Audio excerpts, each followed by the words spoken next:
Okay, hopefully everyone is able to see that, the orange Yes. background. Okay, perfect. Yes.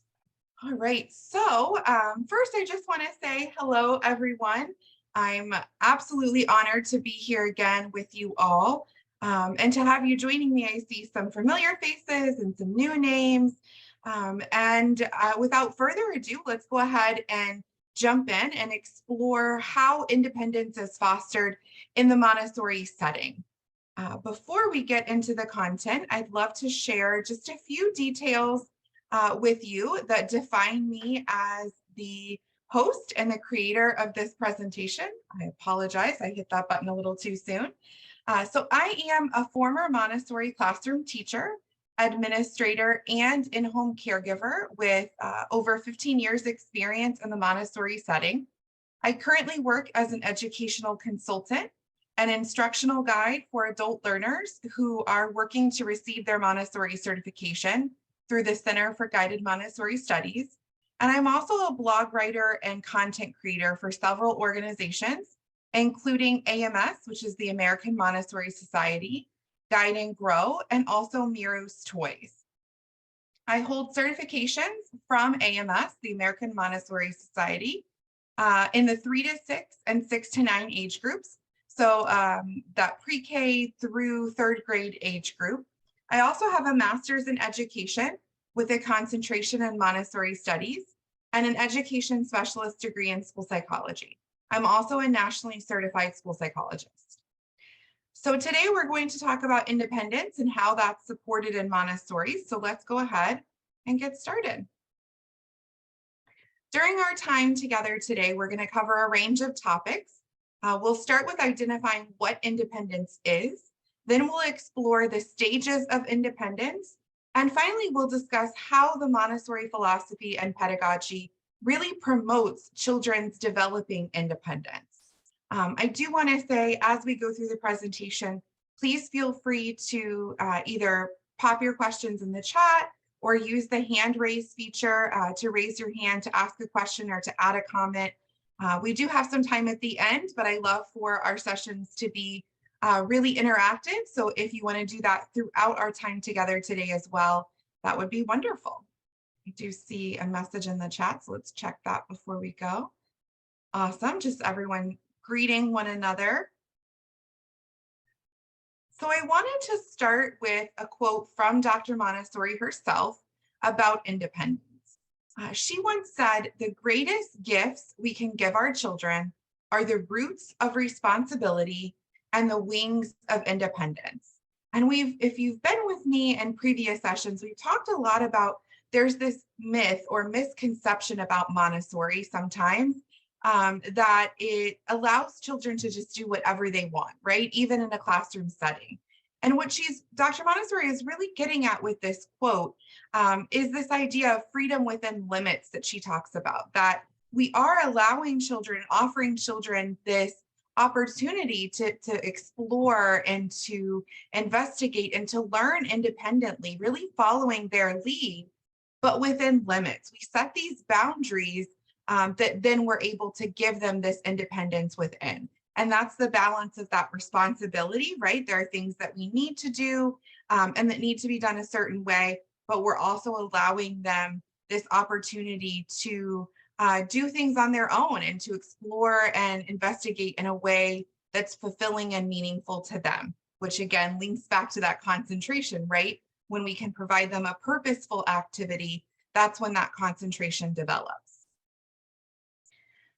So given those beautiful words of inspiration from Dr. Montessori herself, I'm curious to hear from all of you. I'd love to know from your perspective, what constitutes independence? What does independence look like in children specifically? So feel free to pop your thoughts into chat or to raise your hand. I'd just like to kind of get an idea of what in your mind and based on thinking about what Dr. Montessori just said in that quote, what does independence look like for a child?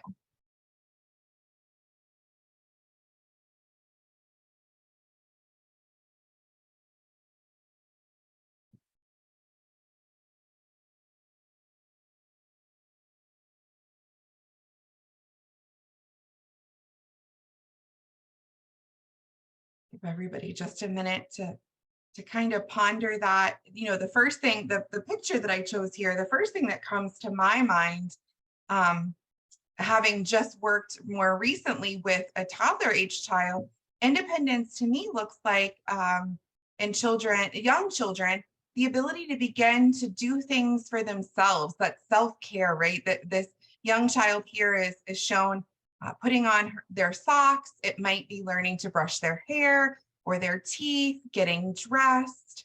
I see in chat here, it means being opinionated, right? They start to have their own thoughts and feelings and wanting to express them and feel heard and understood. I see free thinking, yeah, coming up with their own thoughts, right? The ability of the child to do his or her work with little or no guidance, right? Not needing that support or that guidance or help from an adult, yeah, or even from another child, right? The ability to execute without external influence, absolutely. The ability to think or act without much support. Freedom of choice, absolutely, right? That goes back to one of those freedoms Dr. Montessori talked about in the classroom. And the freedom to act without restrictions and areas where one is able to do so intelligently. Independence is working without structure, the ability to accomplish tasks on one's own, and sometimes with support and scaffolding. I love that you added that, Hassan, because you're absolutely right. And that's what it looks like in the classroom, is building these structures that provide children just the amount of help or support that they need, and then pulling those supports back. Dr. Montessori was really big on encouraging adults not to get in the child's way, is how she described it, giving them just enough support and then pulling away. Dominique, it looks like, has a question. My question is in connection with the Montessori independence segment. Is that the reason the Montessori program allows LGBT teaching to these school-age children? Can you unpack the reason if it is known to you? And does it say the Montessori pedagogy is linked to LGBT, or is there a difference there, please? That's a great question, Dominique. If you wouldn't mind, I'm just going to kind of put a little pause on that, and I'm going to come back to that at the end of the conversation. It's not necessarily linked to independence, so we'll focus on our content today. I would say it's more linked to the idea in Montessori to support acceptance and social justice. So we will come back to that, I promise. I see Dr. Caleb Makutu says the child is able to make choices freely without seeking help, the ability to do things by oneself, to take care of their self in the basic way. Independence is someone free from being guided, or a country, the act of being free. Yeah, so if we're thinking about outside of applying to children, it's this act of being free, which then we can relate back to them, right? The opportunity to stay on his or her own. Interesting, conceited, assertive, and dogmatic in one's opinion. Yeah, it can almost go too far if we allow it. And I think that's where those freedom within limits, that responsibility and the balance kind of comes into play, right? And needing to balance the limits and the freedoms that we provide, or the independence and the responsibility, because, and I think it's really important to think about, if you were here for the planes of development conversation, thinking about those children who are really in this space that they're asserting their autonomy and independence, which would be toddlers and then also adolescents. And if you think about children of those ages, that's when they can really become really opinionated, almost combative, if you will, if you don't agree with their thoughts. They're really assertive. They really want you to see their point of view. And it's because they're trying so hard to assert this autonomy and find this independence. The ability to work with the 5 areas in Montessori environment without distraction. Yeah, that's kind of us, the importance of us pulling back as the guide or the teacher and not interrupting, right? We talked about that in our concentration presentation if you were here. Working free without pressure. I love that you stated it that way, Dr. Ribdi, because that's a big piece of the Montessori philosophy and pedagogy is to follow the child. So not to give them this external pressure to meet our expectations, but rather to follow their interests, to follow their needs, and use those as a guide so that that pressure isn't there to meet our standards or our expectations. Freedom to go anywhere, eat what he or she wants, say what he or she wants, the ability to develop their confidence. Yes, so this sense of independence is going to build this sense of confidence and capability. It's why it's such a foundational hallmark of the Montessori philosophy. All right, those were great thoughts and insights there. Thank you for sharing. Let's go ahead and take an even closer look at more of what Dr. Montessori had to say about independence now. So in her own words, in another area in her text, she said that the essence of independence is to be able to do something for oneself. So that really echoes a lot of what you all were just saying, that it's, depending on the child's age, that might be like what I was mentioning, learning to put your shoes on or brush your hair. As you get into the elementary ages, it might be being able to navigate the 5 areas of the classroom and for the children to do their work in the classroom without distraction or interruption or without needing much support. Once they get into the adolescent years, that kind of looks like some of those things we were talking about and asserting autonomy as far as expressing their thoughts and opinions, being able to go places and do things without needing someone else, right? That freedom to do it.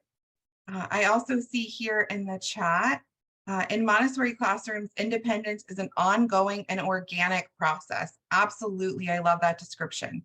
As a child learns to pour water, put on his own shoes, or clean her own workspace, he or she becomes a more confident, independent individual, which will lead to ongoing benefits throughout life. Yeah, I love that you mentioned pouring water, putting on shoes, right? Those are elements called practical life that are in the early childhood classrooms, that 3 to 6 age group, sometimes in the toddler classrooms as well. But it's called practical life because it gives them those skills that they need in a day-to-day setting, or opinions and beliefs and not afraid to express them. Yes. So one last quote from Dr. Montessori, and then we're going to look at those stages of independence.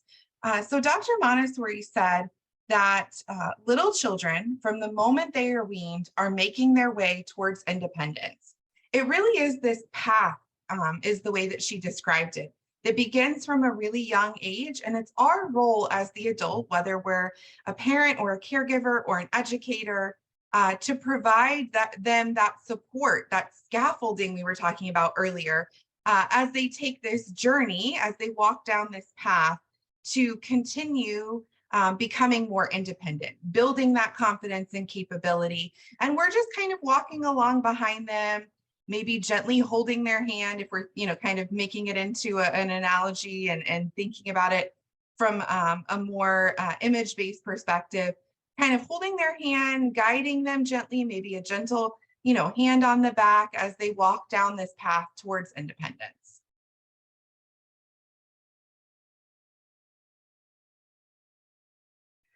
So then if we're really looking at a definition of what independence is, it's interesting, one of our friends in chat just took the words right out of my mouth, that Montessori is this organic, ongoing process within which the children begin to think and to act autonomously.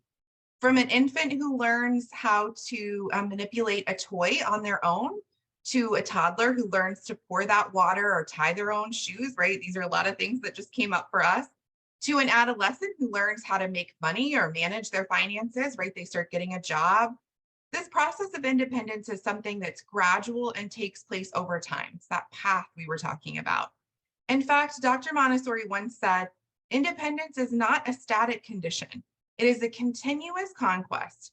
And in order to reach not only freedom, but also strength and the perfecting of one's own powers. I thought that was a really interesting statement that I wanted to add in there, that she really saw it as this way for children to harness what was inside of them, right? To perfect their own powers. It is necessary to follow this path of unremitting toil. So just as the child learns and grows, so does the level and the type of independence that they're looking for. And that's what we're going to take a look now at, are those stages of independence. What kind of independence is it that they're looking for, and how can we support them in that journey? So during the first 6 years of life, or what we are referring here as infancy, infancy and toddlerhood and early childhood, if we're looking at the planes of development that Dr. Montessori identified, it would be the first plane of development from 0 to 6. And then she further broke it down into two smaller segments, which was 0 to 3 and then 3 to 6. And if you were not able to make it for our multi-age classroom presentation and why that's a part of Montessori pedagogy, that is where the idea and the basis and the foundation for those multi-age classrooms arose from, was her observation of these planes of development. So you typically have infants in a classroom, toddlers in a classroom, sometimes together, and then you have your early childhood students, 3 to 6 year olds in a classroom with one another as well, because she found they really are in such a similar plane of development. So during those first 6 years of life, the child's nature is to aim directly and energetically at what we're calling functional independence. From birth to 6, children are really fixated on how things work, and they want to discover things for themselves. They're mastering all different kinds of movements, right? And physical capabilities. They're learning how to walk, to climb, to jump, even to crawl before that, right? And some common ways that young children can start to demonstrate this functional independence are those care of self activities we talked about: brushing one's hair, brushing one's teeth, getting dressed, care of the environment activities, things like washing a table. That might be for an older child, maybe 4 or 5, washing dishes, sweeping, dusting, preparing one's own snack, pouring one's own drink. And I think it's important to remember, right, when we think about washing a table, there might be a specific way that we would do it, or a specific way that we would like it done. But it's really important to remember that the child is not doing these activities to finish it, right? We are very goal oriented. We're washing the table because it's dirty and we're trying to clean it. That's why we're washing the table. The child is doing it because it really is meaningful and purposeful for them. It's how they're building this independence, which is so rewarding. It's giving them that sense of confidence and capability. It's fulfilling this inner need, if you will. And so even though the table might not be clean at the end in a way that we would have it done, it's really important that we don't interfere, like we were talking about, right? We don't want to distract them, disrupt them from their purpose. We can provide a little support if they're looking to us for that, but really just giving them the space to engage in these activities on their own after we've modeled how to do it for them, so that they start to build this internal or intrinsic motivation and this confidence and pride in themselves and what they're capable of. The catchphrase for this period of development that really sums it up so beautifully is, "Help me do it myself." So give just enough support or scaffolding, like we talked about, to allow the child to do the things that they are trying to learn how to do on their own. Let's see, I'll check the chat here. I see one comment: independence. Does this refer to children's natural interests and activities rather than formal teaching methods? So we will get more as the child gets a little bit older here along these stages of independence, of what that looks like and how it connects more to education. That's as the child gets a little bit older. In this first plane of development, really what they're focusing on is this functional independence. So learning how to do things on their own that can really help them on a day-to-day basis, right? It's really founded or grounded in these practical life activities that we've talked about: care of self, care of the environment, care of others. That's what the child of this age is focused on. And in just a minute, you'll see as we get to children that are a little bit older, it then shifts a little bit to education, and we'll talk about what that looks like as far as more formal teaching methods and how it connects. Great question. All right, so without further ado then, that brings us right to the next stage of development, which is where we kind of take a look at those teaching methods. So school-age children, ages 6 to 12, experience a really big shift from how does this work, right? When they're younger, they just want to know how do things work. Now they want to know, why are things the way they are? Why does it work like this? They want to know more about the things around them and the processes that allow things to function. Independence isn't just about learning how to do things for themselves anymore, but in learning how to think for themselves, developing their own thoughts and opinions. Independence in this stage moves from mastering movement and physical capabilities, right? Like going back to infants and toddlers where they're learning to crawl and to walk and to brush their own hair. We're moving past those more physical things, and children are becoming more attuned to reasoning and comprehension, morality, community. And this is the period when they really start to crave this rich academic knowledge. You might see a child become a bit messy, a bit louder, a bit more concerned with a sense of justice and fairness, right? They want everything to be fair. And that really is linked to the sensitive periods. So we talked about that in a past session as well.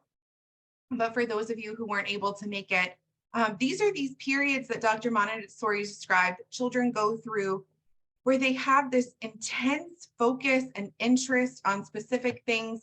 They have this heightened ability to master a skill or to gain knowledge.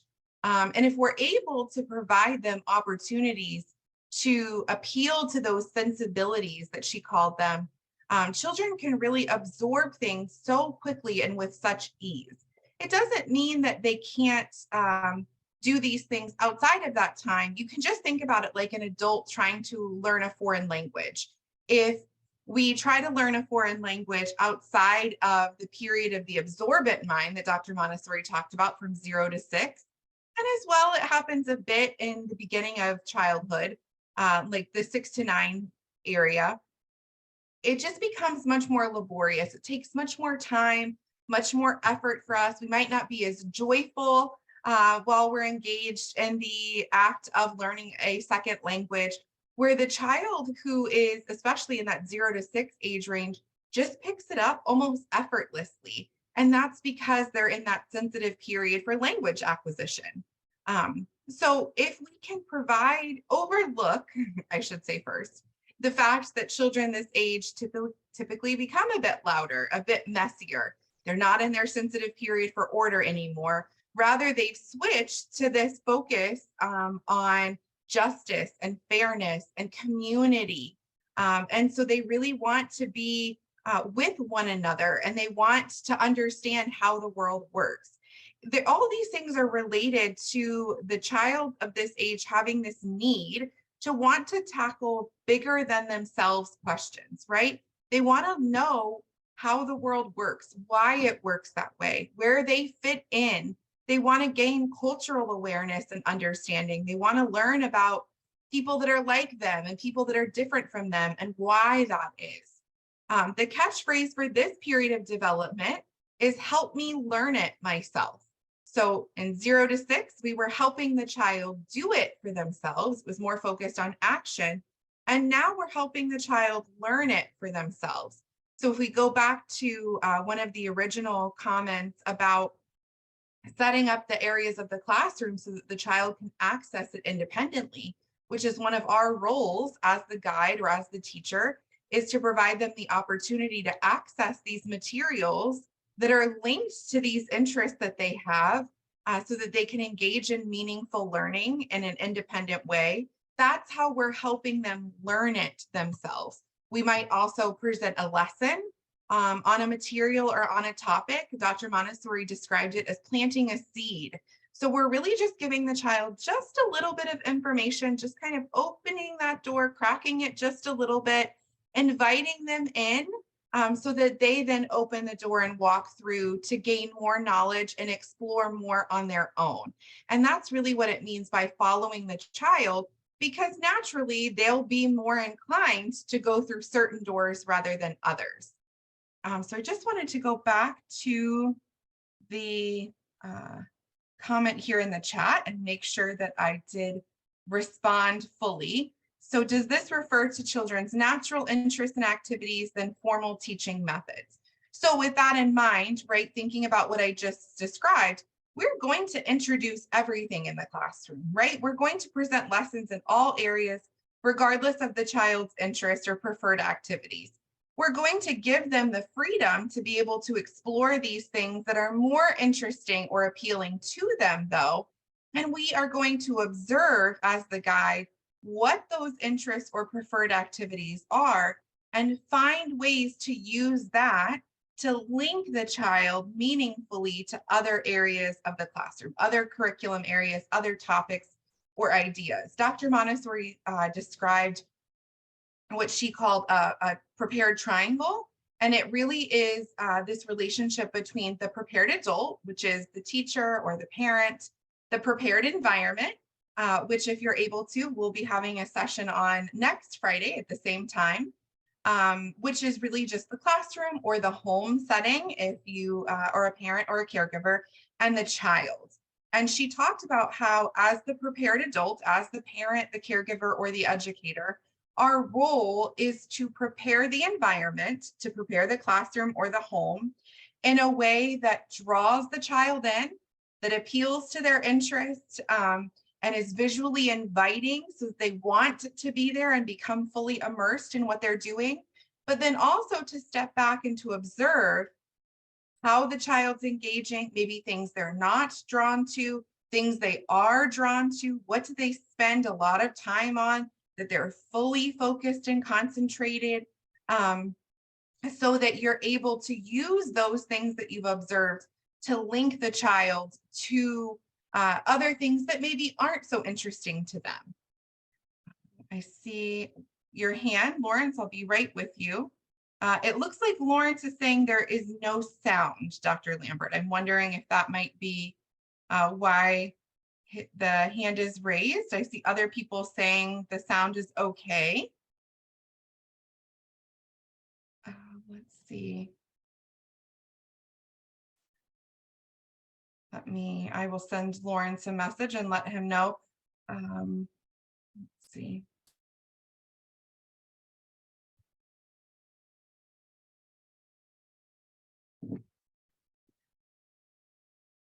All right. All right, it looks like everybody, most people are able to hear, so we'll keep going and hopefully Lawrence is able to fix his technical glitch. I feel like I've said multiple times lately that technology is wonderful when it works, but sometimes it gives us a little bit of a challenge. Heather, I put an explanation in chat that there's a little image down to the left that you can click on and then choose the right speaker so that you can hear. Okay, perfect. Hopefully that's helpful to Lawrence. Yes. All right, let's keep going. And we'll look now at the plane of development that Dr. Montessori described as adolescence. And this is the ages 12 to 18. According to Dr. Montessori, independence in the case of adolescence has to be acquired on a different plane, for theirs is the economic independence in the field of society. Here too, the principle of help me to do it alone ought to be applied. So it's interesting that she even links back to that first plane of development, 0 to 6, and shows that adolescents really are, right? We talked about, if you were here for that conversation, that there really is this big overlap between planes of development. So 0 to 6 and 12 to 18 are very similar. The things that they're going through are very connected. And so these adolescents, children ages 12 to 18, really are trying to figure out how to do things alone again. You're going to notice a big overlap in the big emotion children have at this age, and the emphasis on asserting that autonomy that we talked about, that's also typical during those infant and toddler years. Again, you'll notice that that's a big connection between those two planes of development. And just as in that early childhood phase, an adolescence focus shifts back, right? We went from physical, really practical skills to more intellectual, thought-based, right? Wanting that academic knowledge. Now the adolescence focus is going to shift back towards those practical life skills, those real world applications. But now it's going to be with an emphasis on discovering their own identity and their own social identity in that. Both teenagers and toddlers want to discover their sense of self. It's just that adolescents are seeking to discover their social self, where infants and toddlers are more just trying to figure out what they're capable of and who they are, right? Fitting in with their family. Now adolescents are stepping outside of the walls of their immediate family and want to know who they are and what their identity is in the community and the world at large. The catchphrase for this period of development is, "Don't tell me what to do." And I'm sure if any of you have been educators or have been parents or caregivers of teenagers, that you might have heard this phrase uttered a time or two. And it might be when these children are feeling that they aren't being given enough responsibility from adults to try to find out how to navigate the real world, right? They want to figure out how to do it on their own. You can give them a little bit of support, a little bit of that scaffolding we talked about, but they really want to be able to be supported in knowing how to do things for themselves. Teenagers are able to be trusted with responsibility most of the time. If we've built those supports in place, they have a solid understanding of what their freedoms are within limits, just like with the infant and toddler ages. What they really need then is more autonomy. They need to know that you trust them, that you've clearly communicated with them what their boundaries are, that you have open, honest, and vulnerable conversations with them. You acknowledge how they're feeling, you ask how they're feeling, but you really just give them that space to figure out who they are. Let's see some. Yes, Godwin, absolutely. Adolescence is a perfect time for children to inherit habits of parents or caregivers or educators because they really are looking at the world around them to figure out who they are, who they want to be, where they fit in. And so that's when that modeling, social modeling from parents and caregivers is so vital, absolutely. And also from peers, right? This is when we see a lot of adolescents start to follow peers, whether that's in a good way or a bad way. So it's really important that adolescents are surrounded by peers that are also modeling positive habits. So then the final phase here that Dr. Montessori described, she called the developmental plane of maturity, ages 18 to 24. And she kind of stopped there. She only had these 4 planes of development. Some people argue that there might be a 5th or even a 6th, but these are the 4 that she identified. And the reason she included this plane and then stopped was that she observed that development was still happening in these years. And it doesn't just arbitrarily stop at the age of 18, the way it's kind of culturally framed when people say that the age of 18, you become an adult. She saw that there was still meaningful development taking place from the period of 18 to 24. It's a time when young adults are seeking this sense of maturity. They're establishing this financial independence that they started to explore during adolescence. And this is what really allows them to secure their place within the world, from her opinion. The catchphrase for this period of development is, "What should I do?" So hopefully, according to Dr. Montessori, if all has gone well up to this point, The first period of adulthood then, from 18 to 24, is marked by this sense of moral independence. It's when all of these different areas of independence, functional independence, intellectual independence, social independence, right? So those are the questions and the big tasks that children have been working on all their lives, from infancy for functional independence to early childhood or the elementary or childhood or the elementary years for intellectual independence, and then adolescence for social independence. It's where all those pieces come together to help a young adult answer the question, what do I have to give to the world?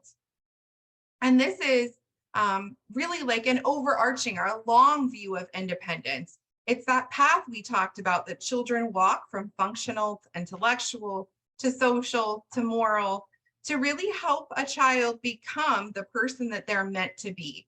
And not just for themselves, not just to be self-fulfilling and to give them this internal satisfaction and intrinsic motivation, but also to advance and better humanity. And I think, interestingly, that connects to what we'll come back to at the end of the presentation, Dominique's question about how the Montessori pedagogy relates to the inclusion or support of the LGBTQ+ community.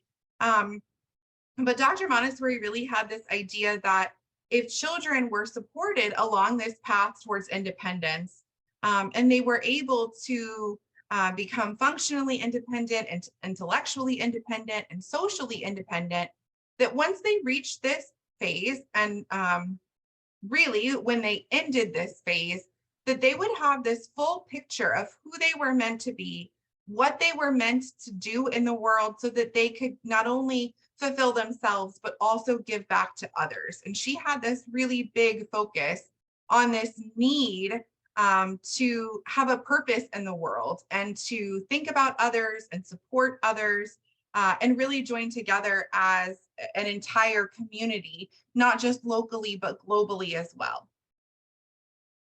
Let's see, I have a couple more questions here. Abdul says adolescence is a critical stage. Yes, absolutely. When we were talking about the planes of development a few weeks ago, we really talked about that a little bit and how adolescence can be really challenging, but really is also so critical for one's development, because it really is when a child is learning who they are and how to get along with others, right? That focus on social, and we're social beings, right? That's what we do. That's who we are.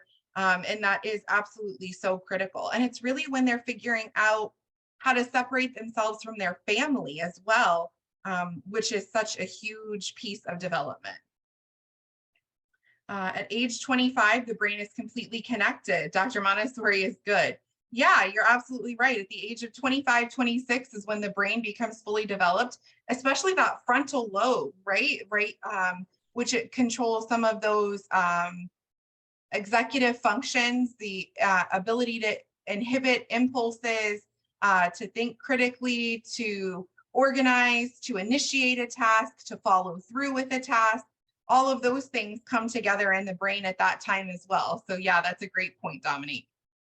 How can a government that has not emulated this system of education start? Is there special training different from other systems of education for the targeted teaching for Montessori classrooms?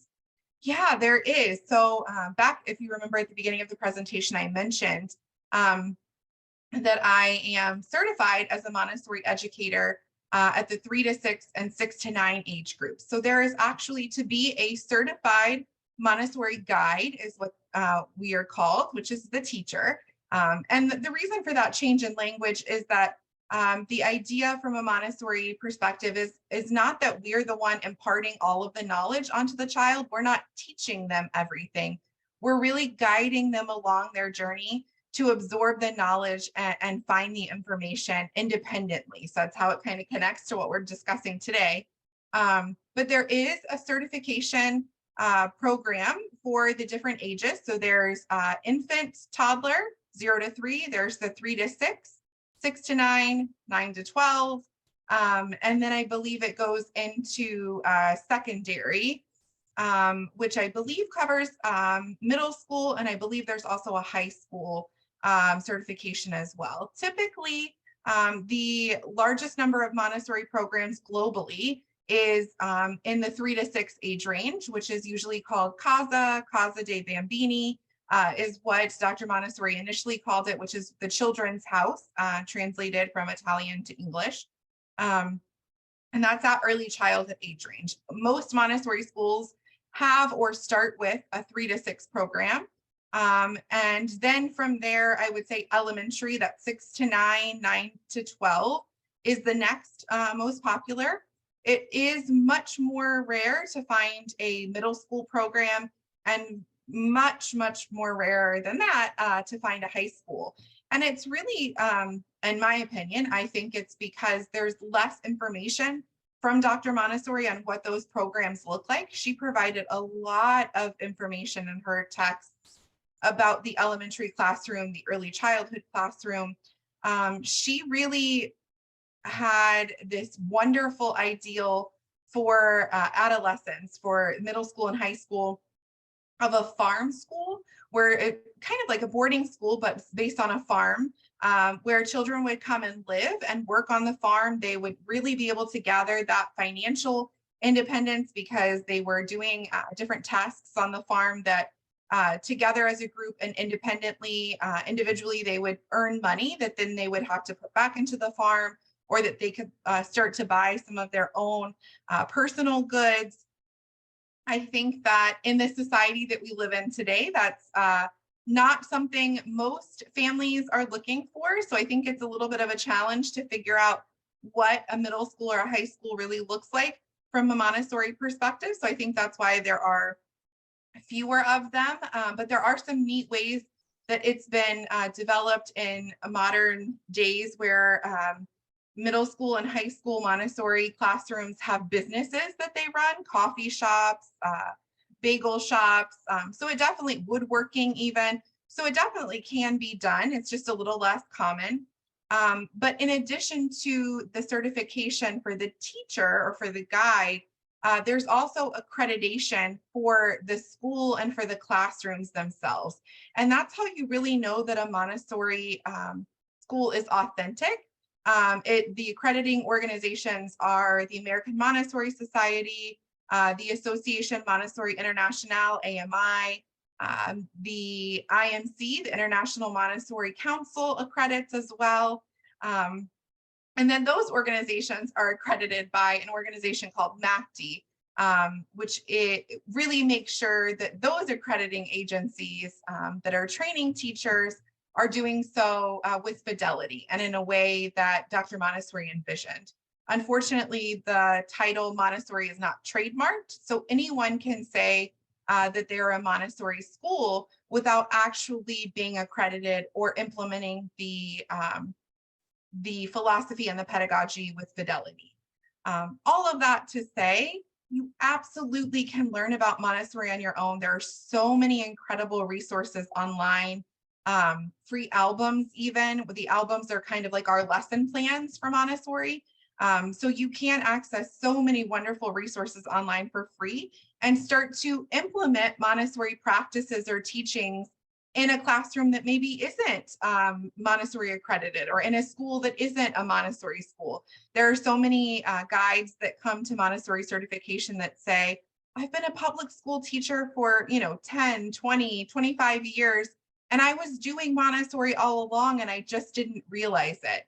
And I think that's what I love about Montessori, and that sets it apart from other educational practices and pedagogies, is it's more than that. It really is a philosophy. It's a way of life, which is what allows it to be able to be transferred so many places around the world, also in a home setting, right? It's a way that parents respect and honor and guide their children as well.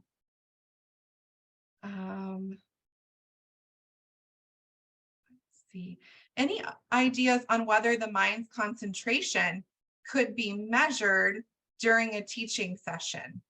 So I think from a scientific perspective, right? If we look really scientifically, medically, right? You absolutely can measure something like that if you were to do like a brain scan, right? That's how they figure out and compare the brain of neurodivergent individuals and neurotypical individuals of what areas of the brain are activated at certain points. On a more basic level, right? If we're talking about parents, caregivers, educators in the classroom, I think that's where observation really comes into play. And observation is so key, is you tuning in, learning your students, learning the cues from the children that are with you of when they are engaged, when they're focused, when they're concentrating, and when they're distracted. For some children, it might be right staring off into space. For other children, it might be, I'm not sure for those of you that were here for the concentration discussion, but we talked about Dr. Montessori's focus on concentration and building that idea came from her own observation of this young child who was doing a work in the classroom, and she called the child's name multiple times, and the child never once wavered from focusing on the material that she was using. She had children dance and sing around this child. They lifted her up in her chair, and never once did she stop focusing or concentrating on the work she was doing. When they lifted her up, her focus was on gathering as many of the pieces as she could so she could keep doing the work. So I really think that's what we need to lean into as educators and as parents and caregivers even, is to really intimately get to know the children and learn their signs and their cues of when they're focused, when they're concentrating, what their interests are, so we can use those to help them focus and concentrate in a meaningful way. And that's how we'll know when that concentration is taking place during when we're presenting a lesson, and then also during that independent work time as well. So then I want to bring it all together now that we've looked at these different stages of development, and really look at then how the Montessori philosophy and pedagogy promotes this sense of developing independence. So from the Montessori perspective, independence is actively encouraged from the time of birth. Montessori education really emphasizes giving a child as much independence as they show interest and readiness for. It doesn't happen on the timeline of our expectation or our needs as the adult. We're removing ourselves from the picture and putting the focus on the child, and we're giving them these increased amounts of independence based on their interest and their readiness. This independence is really motivated by the child's natural drive and desire to learn. And we need to be aware that this drive or this desire that children have towards independence will ebb and flow with really distinct purposes over time. And it's our role then as the adults to respect that drive, to respect that ebb and flow by carefully preparing the conditions, right? Creating that prepared environment where we remove obstacles for the child along the way. We might be the obstacle, or we might need to, let's say, for instance, in our homes, we have a child who wants to help wash the dishes, right? And they're ready for that level of independence. You can see in this picture here that the child is above the sink level. Well, in most homes, a child that age can't reach the sink. So it's about looking for ways that you can either introduce a stool. There's a really neat tool called a kitchen helper or a learning tower that you can add into the bathroom or the kitchen to allow the child to access the sink, but really finding ways that you can remove obstacles towards the child gaining this independence they're seeking. So in those first 6 years of life, we really make sure as educators and parents and caregivers that we're giving infants and babies freedom to move on the floor rather than confining them in what Montessori referred to as containers, like swings or bouncers. A few materials or toys that might be interesting and engaging to a child, like a textured ball or black and white high contrast images.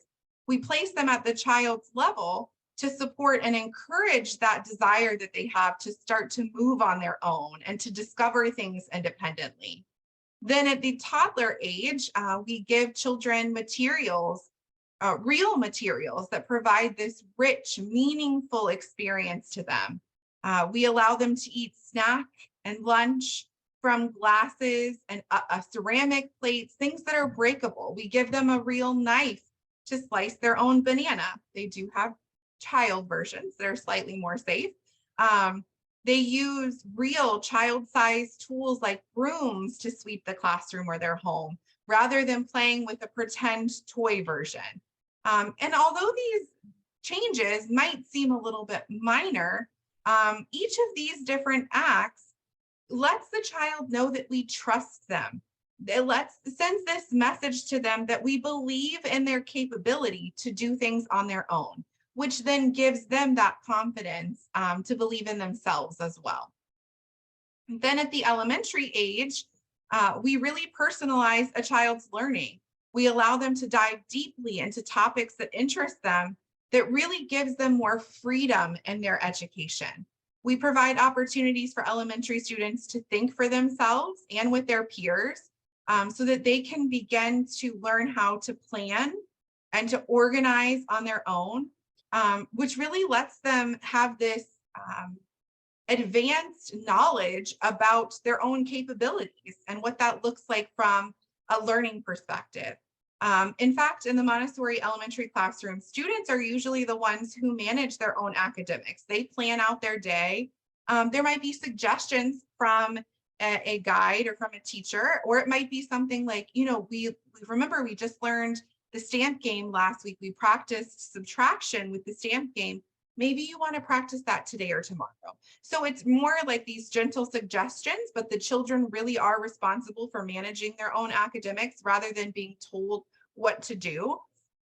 And this allows the child to learn how to plan, prioritize activities. It helps them with time management, really helps them with executing and following through, using organizational skills. And so much like we were talking about with that frontal lobe, right, those executive functioning skills, elementary students, years before that area of the brain is fully developed at 25 or 26, elementary students are starting to hone and develop those skills that are really foundational and key to developing independence. I see in the chat, their attention can also be captured through activities that they're familiar with, through new activities, like starting from known to unknown. Absolutely. Like when there's a foundational lesson in the Montessori classroom called the 3-period lesson, where we introduce a concept to a child, and then we play some games where we kind of help them develop the understanding, and then we ask for a recall. So for instance, if we were doing colors, red, blue, and yellow, we would introduce, this is red, this is blue, this is yellow, and we would show it to them and point. The second period then is where we say, show me red, pick up blue, put red under the rug, put yellow on top of your head, hand blue to Sally. And so they're learning, but in this fun game-like way. And then the third period is, what is this? And you point to red, and the child should be able to say red. They should be able to name and recognize and recall on their own.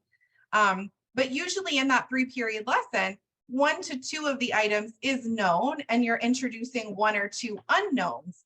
And that helps the child develop that same confidence and sense of capability like we described as well. And yes, what we're describing and encourages what children like and what they love to do. It respects their opinions. Yes.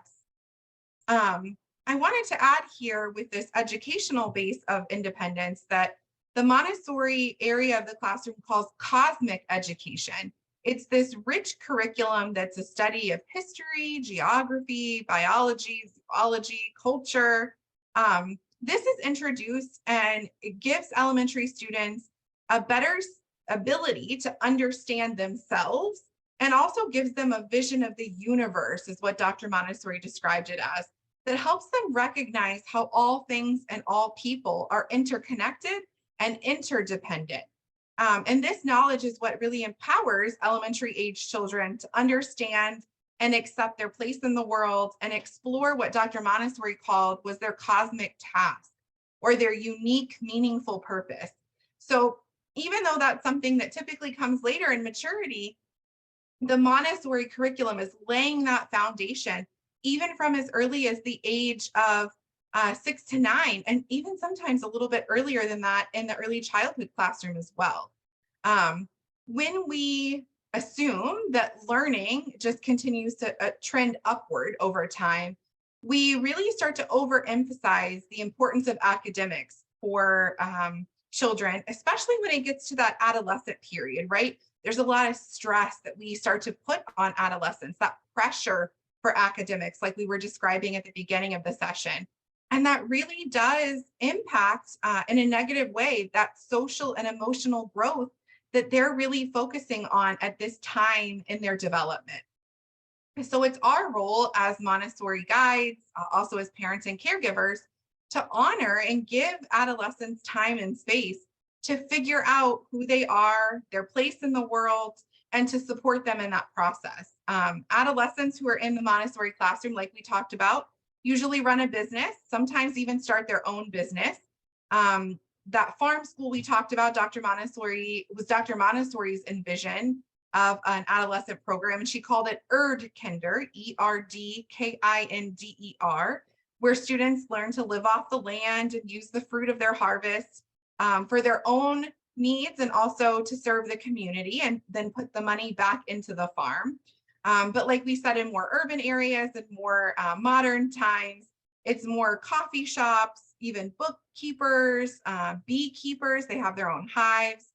So these are ways that the modern Montessori program for adolescents supports that need that they have for independence. So just as we began, I wanted to close with another beautiful quote from Dr. Montessori that really emphasizes the importance of independence in the Montessori philosophy and pedagogy. She once stated, "If teaching is to be effective with young children, it must assist them to advance on the way to independence." And she believed so much in the value of fostering this independence that she once also remarked, "Montessori is an education for independence, preparing not just for school, but for life." And that's what I was saying earlier, right? That it really isn't just something that takes place between the four walls of a classroom, that it's something that really becomes this way of life that anyone can embrace and implement. So I did want to give you a few resources here if you're interested in learning more about Montessori pedagogy and how that promotes and supports the development of independence. I would encourage you to take a look at the book, The Montessori Potential by Paula Lillard-Preschlack. It is a newer book, but it's really wonderful. It offers a clear explanation of how the Montessori approach really helps children develop independence and to become respectful, joyful human beings. The next book here is called The Potential in Every Child by Gavin McCormack. It's another great book. It includes 100 different practical strategies. It's really geared more towards parents and caregivers. So I think that's unique in that way. And helps us as parents and caregivers learn how to support a child's development of these essential life skills that promote that independence. And then finally, the book, How to Raise an Amazing Child the Montessori Way, is a great read for parents and caregivers as well. It gives more practical strategies for implementing different Montessori principles to help build a child's growing autonomy outside of the classroom. Although they're not listed here, the books, The Montessori Baby and The Montessori Toddler by Simone Davies are very similar. The Montessori Baby is 0 to 12 months, and the Montessori Toddler is ages 1 to 3. They're also geared towards parents and caregivers and provide a lot of really practical strategies of how to create that prepared environment at home and support the child's development, including their independence. So before I check the chat one last time and open it up to final questions, I just wanted to say thank you so much for joining me again today. It was a pleasure as always. Here I've shared my contact information. If you have any follow-up questions or you want to do a private consultation, feel free to send me an email. My email address is there. You can connect with me on LinkedIn. My website is also there. And then also my social media handle at Montessori.matters. You can find me on Facebook or Instagram. And both of those, and then also on my website, I share Montessori related strategies for parents, educators, and also blogs of what's going on in the world of Montessori. So it would be wonderful if you all follow along. And now I will turn it over to any questions anyone has or closing comments. Thank you so much, Heather White, for another great class. So, yeah, oh, we have a question coming in from Dr. Francis Mina. If you can activate your microphone. Thank you, Madam Heather White. I wanted to know when does the child prepare for university education? At what stage? So I really think that Montessori begins to prepare children for a university education really from as early as the age of 3, right? They're doing these activities that are meaningful and purposeful for them, that help them develop their concentration, their independence, the sense of order, all of these executive functioning skills we talked about that are essential at a university level and beyond. We're really laying the foundation from the age of 3. There are other materials. Dr. Montessori was absolutely a genius. There are other materials like the binomial and trinomial cubes in the 3 to 6 classroom that at that age are really just like a puzzle that the child works with hands-on, but it is a concrete way of representing a binomial and a trinomial in algebra. So we're laying the foundation in that way as well. We're providing this concrete exposure to more advanced topics that a child will encounter later on. And that continues on throughout their entire time they're in school. And then I also think the other piece that prepares them from a young age is that the breadth and the depth of the Montessori curriculum. We were talking about that cosmic curriculum where children are exposed to this rich knowledge base, and that the child is able to follow their interest and delve really deeply into topics that they're engaged in. I think that allows children to explore what their interest is, what their calling is, so that they can be prepared, right? I think so many children, unfortunately, go into university or into college and pick a major haphazardly, right? Like, oh, well, business sounds good, or, oh, I'm interested in how the mind works, so let's do psychology, but not really knowing what that calling is, what they really want to do in the world and what they're driven to do. And I think this exposure, this breadth and depth of the curriculum as early as 3 to 6 even, but really more so in that 6 to 12 age range, gives children a really good idea of what their calling is. So I think without putting the pressure on it, because we talked about that's really important to not have that pressure added to academics, especially in the adolescent years, which would be right before they transition to university or to college. We really help and support them and figuring out and preparing them for that transition without putting too much stress on it. Thank you. Thank you. Yeah. Go ahead, Dr. Jane, and unmute yourself.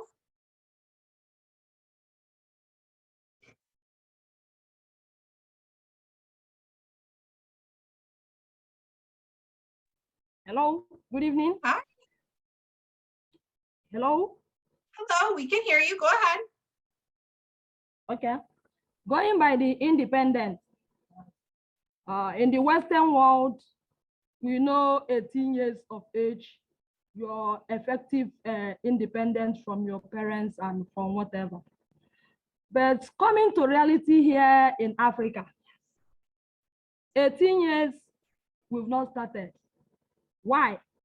One, education, we can't take care of it.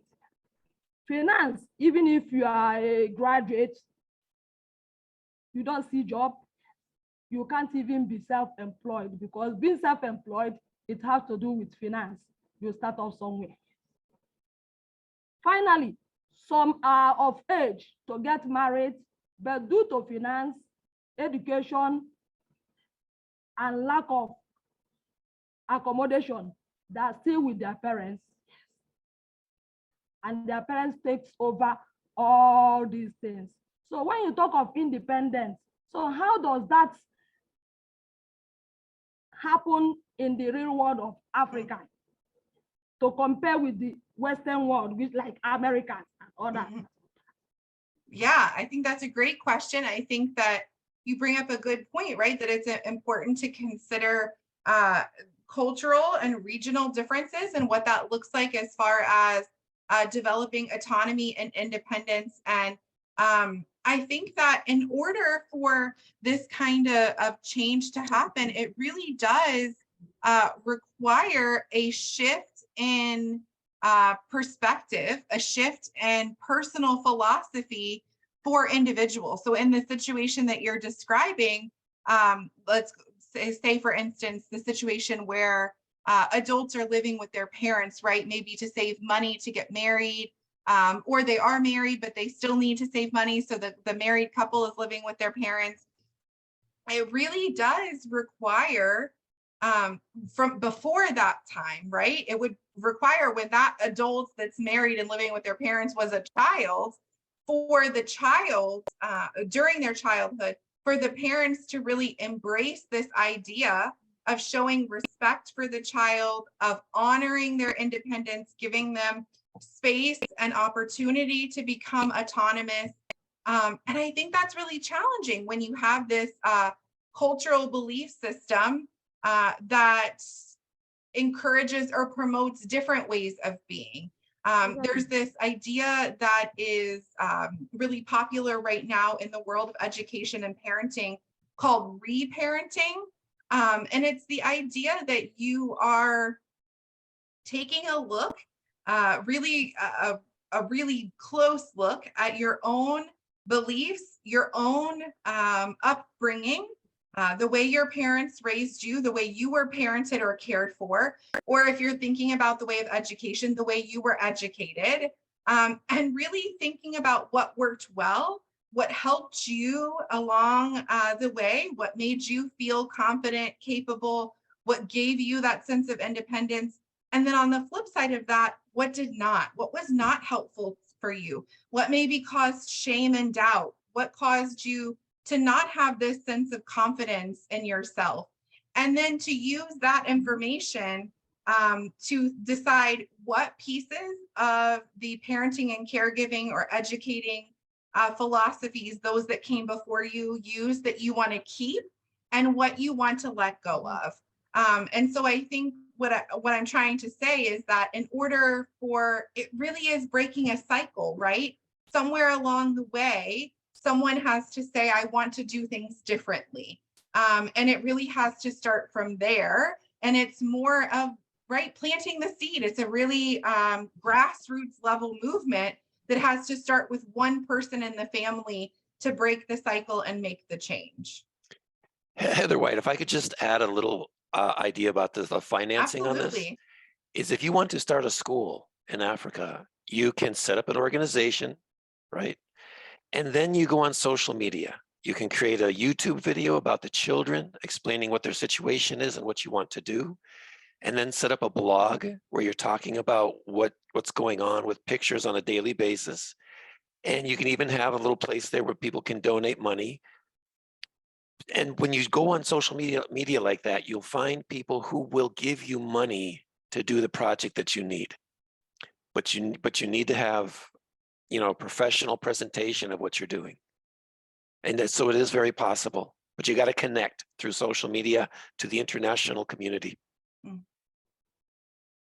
Okay, let's continue on with Salisu Badamasi. Hello. Thank you so much, sir. Good to see you, and thank you for the presentation, Mark. God bless you. Thank you for being here. Yes.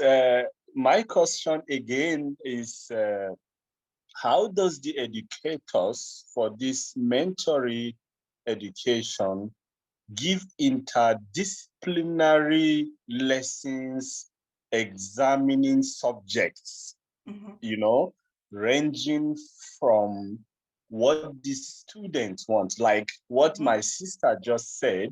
You see, as we are growing as in secondary school, when we reach SS1 or SS2, like in Nigeria, where I come from, there is what they call a qualifying exam. So where they will separate from science students, arts students, commerce students. So in this system of education, how do you really narrow to the students, what does the student want? And in a situation whereby parents also want their child to be so, maybe if the father is a medical doctor, he wants his son. So how do you manage these challenges between you, the mentors, the parent, and the environment? Thank you so much. Thank you. I kind of giggle because I feel like as an educator, that's one of our biggest challenges, right? And I'm speaking personally, the children are easy, right? I've got that under control. I understand their development. I know how to meet their needs. It's the parents then that make it a little more difficult, especially when it's balancing their expectations and their goals, especially if a child's interests or desires vary or differ from that. I think the first piece that I would say is absolutely critical is open communication from the beginning. I think when a student starts at your school, whether that's, in kindergarten or first grade, or if they don't come in until 5th grade, right, as they're getting more closer to that, where they split off and develop a certain area of study, I think it's really important to have a conversation with them, with the parents. And if the child is old enough, bringing the child into that conversation as well, and asking what their goals are, what their expectations for their child is. And then at that time, sharing with them what your educational approach looks like. This is how we honor and respect the child's interests. This is what the curriculum looks like. This is how we're going to help the child and you, right? Making sure that they know they'll be acknowledged and valued and respected as well. Because just like a child, I think parents can shut down when they feel like their opinions aren't being recognized or heard or appreciated. And so just setting that up from the very beginning, that it'll be open lines of communication and that you'll all work together to figure out what that looks like and how you'll meet the child's needs while also balancing the parents' expectations and goals. I think if it's possible, something that we found really helpful that's common in Montessori classrooms and environments are student-led conferences where, again, you come back together as a group. The child is there and the parents are there and you're there as the educator, and the child is sharing, these are the things I've been working on. These are the goals I set for myself. Here are the things that I've done to work towards those goals. The educator then can share what they've observed the child's been working on. And again, you ask the parents, what are things you've been noticing at home of your child that they've been doing to work towards these goals we're setting? And do you have any new goals or expectations as well? So it's a really continuous conversation, and they feel involved at every step of the way. I think if possible, doing some parent education as well on the importance and the purpose of honoring the child's interest and their focus and why that's important. Like maybe you could tie in how it promotes concentration, how it provides this intrinsic motivation, this sense of purpose and meaningful capability, right? If you can let them know it's not just you're listening to the child and not listening to anything else, because I think the parent's fear is that the child isn't capable of making those types of decisions. And if we're just letting them lead the way, what does the future look like then? Are they going to regret it later? So if you help them understand why it's important, what its value is, and following the child and honoring their wishes, I think that helps parents be more on board as well. Thank you so much. You're welcome. Thank you for being here. Thank you. Chris, go ahead and unmute yourself. Okay, thank you. Hello, Madam how White, are you? I'm good. How are you too? I'm doing wonderful. Thank you very much for your presentation. It's really impressive. You know, some of us, we have met our parents, but they die at a tender age. No one is there to monitor us, to guide us, to be mentor to us. So we manage ourselves we go to this place now. First of all, I want to acknowledge the AIU executive of whatever they are doing. It's the launch for children. Whatever they are doing for us. And it's a privilege and honor to be here. A time ago, I happened to be a program like this. It's a program called Learning Time. Learning Time, we have been taught how to raise children in terms of the same thing you were teaching, but your own look somehow different and upgraded. Children, I learned they start hearing or learning from the womb. And from the womb, in fact, this is the first time I hear this, and I said, what? They say, yes, they start learning from the womb. So after it means zero, from zero upwards, and I say, whoa, so they've even prepared a book and a pen. The pen, there is a book that you put the pen on it, and the pen will pronounce the word to the child, and how you should go about it, all those things. And now it's common in Africa. And I don't have money anywhere, but I managed to buy the package. It's a lot of books. I bought it like $2,000. That I was buying. I was paying the money small till I finished. Even today, as I'm talking to you, I'm still paying it. Like with some few 2 months time, I'll finish paying the money for my children because my father had not been there for me. My mother have not been there for me. So I don't want any of things that I've been through to affect my children. So I bought it, and the pen, when you put the pen on the book, it will pronounce the word. When you put so it's earthy pen, it's so wonderful. So I think if you say you don't have money, I think there is another way out. Social media, there are some things in the social media that you can try to pull out and let your children know that I want to give you people life. But courses that we are doing, nobody chooses for us. We are just doing all kinds of courses. Just the one that fits us is the one we are doing. As I'm talking to you, I'm doing clinical psychology. But my issue is that it took me a long time to discover that this is the course I need to do. A very long time. I did many courses, but this is where I think is now my field to be, and I'm enjoying it. So I want to use this opportunity to say thank you so much. And what you are teaching us or you are presenting to us is well educated. And I want to ask one question is that, does that program correspond like or a partner program with your program, or is different? Because I didn't hear you mentioning any 80 pen in the program. So I don't know if you hear about it, a learning time. Can you repeat your question again, Chris? I'm sorry. I heard asking if the Montessori approach correlates with, but I missed the other piece. Okay, so I was saying that I was asking, my question is that is this program different from the one I was talking about, because they are similar, but I have not heard you mentioning 80 pen, because the 80 pen, the pen that they put on the book that since the reading, the pronunciation of where the pen will pronounce it by itself and all those things. I have it even to the extent that I was part of the group. I love it. I want to know more so that in case someone needed help, he doesn't have money, I can be able to be there for the person. I love just to teach people because no one was there to teach me.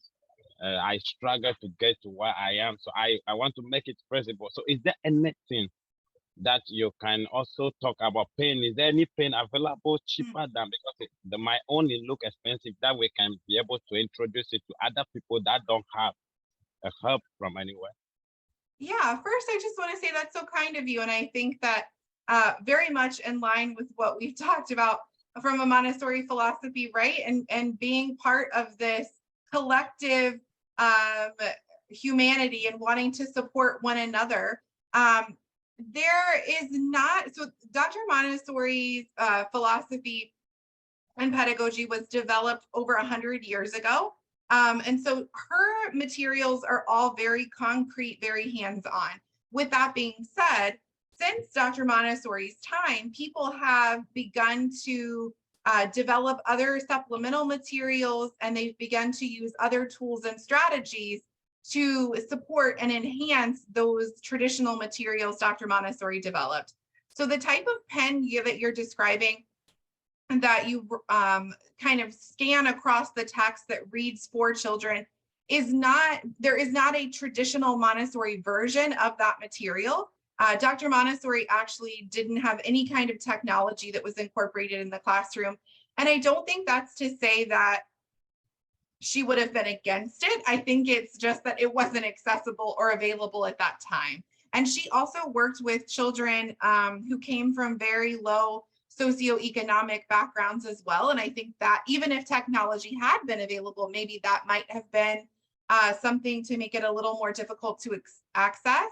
But the type of tool that you're describing is something that has been used in Montessori classrooms and is used in Montessori classrooms today, especially with children who are neurodivergent. It's helpful for children who have visual impairments. It's helpful for children who might have reading disabilities, like a child who's dyslexic. A lot of children who are dyslexic use a type of tool like that kind of scans and helps them read.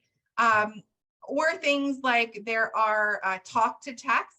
If a child maybe has a processing disorder, they might be able to, instead of having to write their answers down. I worked with a student for many years who was on the autism spectrum and also had a processing disorder. And he was able to type all of his work from a very young age rather than needing to write it by hand. And that really helped him from the processing side of things. So there are definitely tools like that are implemented and utilized in a Montessori setting, but not one that specifically was developed by Dr. Montessori herself. Okay. Please, I also want to ask this question. When it happens like this, how should a parent in Africa, like I'm from Africa, but I'm now in US. I'm crying for Africans, not for US, because they have a lot of possibility to move forward. So as a parent, what are the things you should do to bring up a child in the way you want him to be? Because I realize that these days, I discovered that if you want the child to become this, you buy all sorts of things and put it before the child, knowing the one is good in doing in terms of education. The one is like many things as the child is forming, you should also know what this child is capable of doing when it grows. So is there any educative way to let people know that when they are in to raise their children, they will find it easier way to bring them up in terms of mentorship? Yeah, I think interestingly, it kind of connects to what we were talking to earlier from a school-based perspective, those open, honest conversations, right? I'll add in the chat, there's a really great book called How to Talk So Kids Will Listen. There are several versions of that book. There's How to Talk So Little Kids Will Listen, How to Talk When Kids Won't Listen, How to Talk So Kids Will Listen and Listen So Kids Will Talk. But if you search that title, you'll find all of those different versions.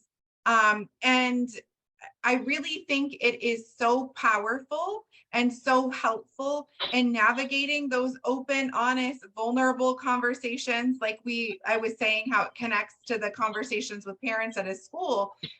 Because I think it's important, even from a young age, in a way the child can understand, to let them know what your goals and expectations are, asking them what they're interested in, finding ways that you can work together to develop solutions or to solve problems.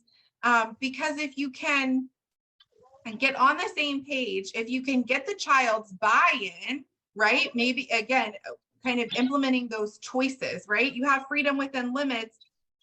If something as simple as you need the child to leave the house and they have to get their shoes on, the choice isn't putting your shoes on. We're putting our shoes on. We have to leave the house. That's not a choice.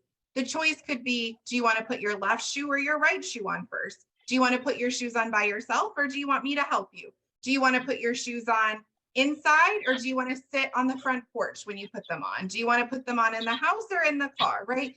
If you can help the child feel like they're empowered and that they have this sense of responsibility, letting them know you have that trust in them, like we talked about in the presentation, is really powerful, not only for those small moments, something as simple as putting their shoes on, but also for the larger situations as well. Like what kind of person you want them to grow up to be. All right, thank you very much. You're welcome, thank you. I see one last question as far as hand raised. Go ahead and unmute yourself, Mercy.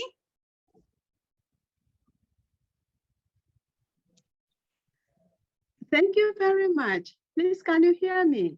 I can, yes. Thank you very much. This is very exciting and enlightening. As I listen to you bring out the idea of the importance of developing the independence of children or in children, I could place myself in our mission schools. I am a religious missionary. I do not have a biological child, but I have many of them in our schools. And sometimes it's really something when you watch them develop. And sometimes parents would need to be helped to see that this child is crying for independence. But on the other hand, sometimes our teaching style, okay, pedagogical strategy is not encouraging them to develop the independence. What I was reflecting on when you were speaking was the possibility of, asking you the question, if you could see the possibility of starting a program like twice a week, children could access of this pedagogical strategy or a way of learning, which would empower them alongside with our regular pedagogical strategy. Slowly, it is cost involving, it is expensive. And for most families in Africa to buy the books and all this, they would complain. But probably you can help me as we're preparing to start a mission school soon. Somewhere in Ghana here, we planning to start a school in a suburban area where we would educate many children from the farming community, but also some from the working class. How possible is it for us to make this program accessible to them at a manageable cost, but at the same time enabling all, and at the same time enabling most of them to participate in it, and slowly more parents would embrace this? Can you see this happening twice a week to start this as a pilot program, which means I would also need your advice and guidance. Thank you very much.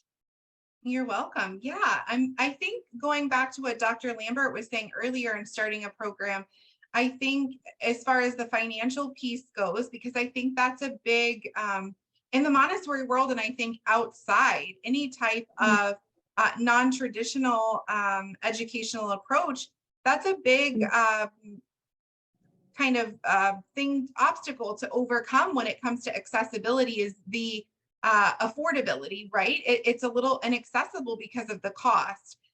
So I think that anytime you can utilize resources by looking on social media or searching on the internet and finding things like grants or, support from outside organizations to start these grassroots movements, I think that that is really helpful because it will lower the cost for the parents, for the families, which I think is going to help them be more interested from the beginning. And then I absolutely think the next kind of necessary step is what you referred to a bit, is that it will build over time. If you start it as a pilot program and you have a group of parents that are very interested, they become kind of your ambassadors, right? They're speaking on behalf of the program and what it's offered, what they've learned, how helpful it is, how it's been transformative for them and for their parenting practices. Then they kind of spread that message to the community and help other people become more interested. And I think that's how it develops and grows very naturally.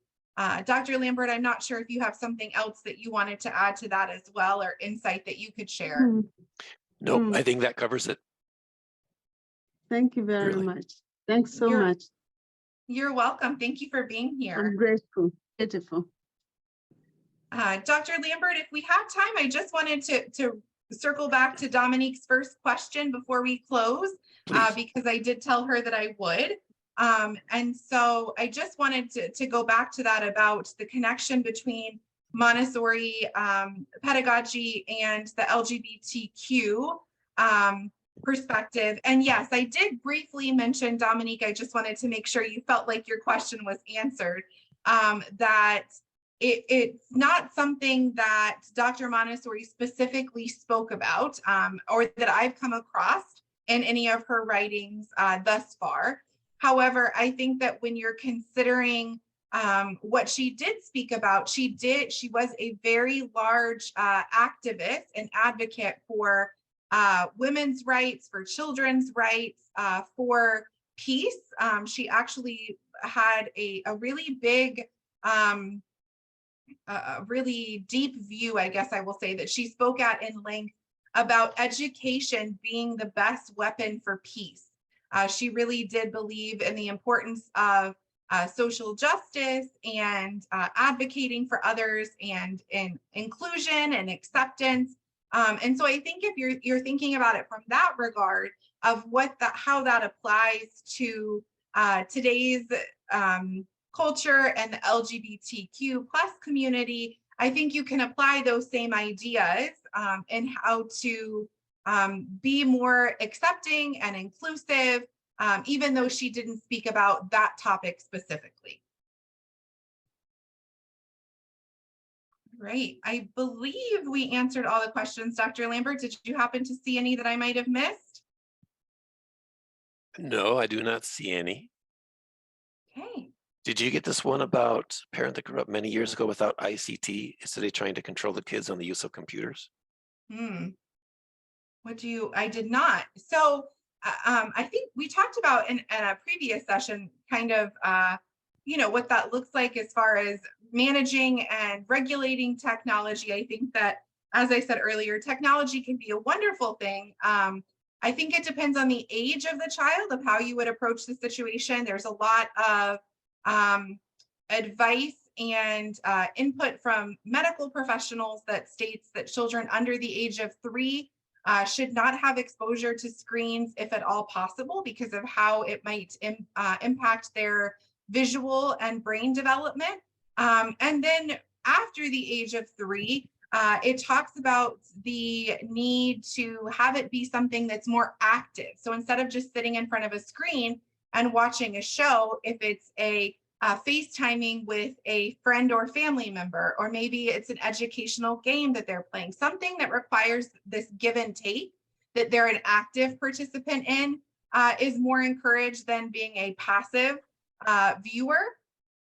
And to go on top of that, I think that especially when a child is in the elementary age and then into adolescence, although again, technology is not something Dr. Montessori implemented in her own practice or something that she spoke about in her text, I think her view on providing children these practical life opportunities and practical life skills to allow them to become capable, confident, independent members of society, given how prevalent technology is in our culture today. I think it absolutely is something that we should be considering and modeling for our children, both in the classroom and out, how we can use technology, how to help children learn how to navigate technology, whether that's something like using Zoom or FaceTime, or how to type a document in, you know, Google Docs or Microsoft Office. But I think we really do need to try to be aware of providing those practical life opportunities for children to learn how to navigate technology, since it is part of our everyday culture. It looks like Dominique said Haley asked a question at 11:15. I'm looking for that question, but I don't find it.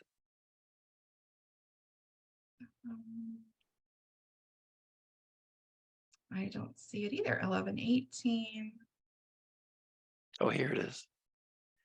For me, the presentation is clear, but in Africa, children are obliged to rear cows, goats, and the like, starting at an early age, maybe around 7 years. Can we say they do not have independence? Oh. So I think that there's different types of independence, right? Like we discussed, there's functional independence, social independence. And so I think it depends on what type of independence that we are assessing or looking at. And I think that you can help as a parent or caregiver, even in these different situations or different parenting and caregiving practices and beliefs. You can promote a child's independence in a way that still feels comfortable for your own cultural or family values. So perhaps it's not something where they have social independence, but they have that functional independence, that intellectual independence to learn things and investigate and delve into these topics of interest. But maybe they don't have the social independence when they're in adolescence to go out and explore or to spend time with their peers on their own. Maybe that's something you're not comfortable with. So again, going back to, even though it's a different topic, I think it really is the basis of honoring and respecting the child. Going back to what I was talking about with Chris earlier, anytime you can find an opportunity to bring children into the conversation and to let them know that they're heard and they're acknowledged and they're respected, and offer them opportunities for choice so that they're empowered, I think is helpful. So you're still promoting their independence without, it's those freedom within limits. You set the boundaries of what you're comfortable with, but you're still giving them opportunities to express their desires and to choose as well. Heather White, there's a concept that you presented near the beginning that I think is the most important one, and I don't think it was touched on afterwards. It's when that quote by Dr. Montessori about the roots of responsibility and the wings of independence. Can you talk about how the roots of responsibility lead to that independence? Yeah, so as the adult, whether we're the parent, the caregiver, the educator, as the adult, we're modeling for the child what is expected of them. That's how they're learning, even from as early as infancy, right? They're watching what's happening around them. That's how they're absorbing their family and cultural values and norms and expectations. So we're modeling for them, even from the time that they're first born, what those things looks like. That's grounding them. That's giving them that sense of responsibility. We're letting them know what those expectations and values and norms are by modeling. And then over time, we start to give them more opportunities to do things on their own. When they're a very young child, when they're an infant, we're doing everything for them. We can still honor and respect them, which is where that development of independence starts. If we're changing their diaper, we can let them know, you know, I'm going to change your diaper now. I'm taking your diaper off. I'm going to put your right arm in your shirt. Okay, now let's put your left arm. And I think sometimes to us as adults, it sounds a little silly because that's something that we take for granted, right? Putting a shirt on or changing our clothes or brushing our hair. But for a young child, they might not, even an infant, they might not be able to communicate back to you but they're listening and they're absorbing the language. They're watching your eye contact. All of those things are laying a foundation of respect and modeling that then they absorb. And then that over time, we gradually use those things to create this foundation of trust. And we give them more and more opportunities for independence, letting them know we believe in them. We believe in their capability, which builds their confidence, which helps them become even more independent. So I think that the modeling and also the foundation of respect is what creates those roots of responsibility that allows the child to then blossom and use those wings of independence over time. Heather White, have you actually done a class before? Because I don't know all of your classes on responsibility. I have not, but that would be a great topic in the future. Yes, that developing that sense of responsibility and what that means. Yes, Yeah. very, yes. Oh, yes. We have a question from Chris Edmond. This could probably be the last question.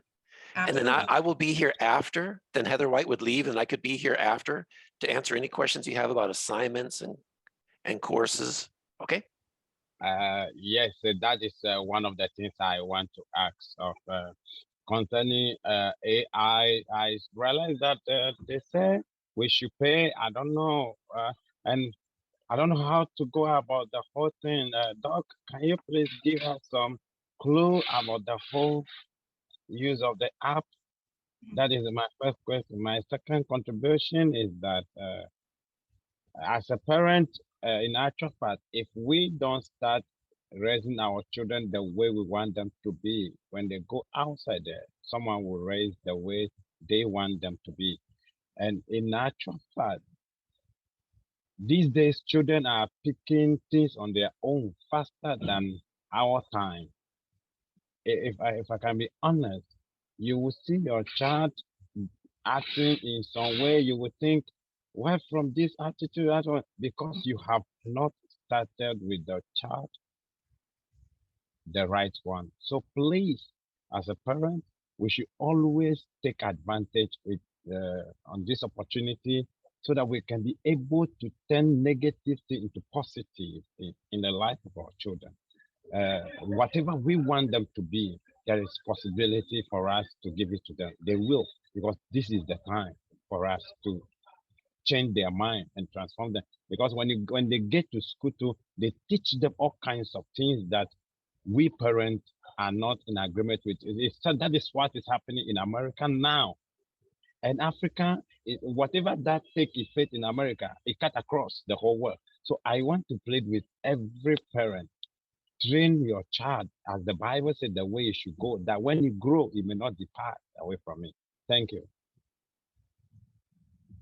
Thank you, Chris. Yeah, I think that goes back to what we were talking about those roots of responsibility, right? And the modeling. I think that as parents and caregivers, again, from infancy, it's our responsibility to help them develop that sense of responsibility, to understand the norms, the expectations, the values of their family and of their culture, because that's when that Dr. Montessori said, that's their absorbent mind. That's when they're taking in all of those things.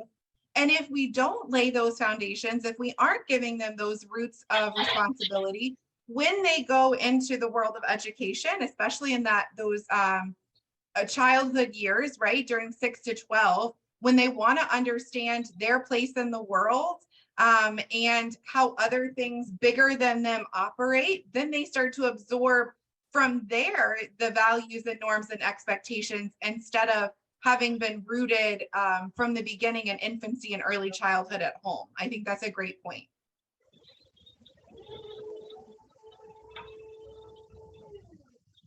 All right, I think that was our last question. Maybe Dr. Lambert, you said you would stay on after to perhaps answer the question about you navigating the app for AIU. Yes, yes. So I think if we've come to the end, you are free to go, Heather White. And but I would stay here and continue to ask questions about more administrative academic processes.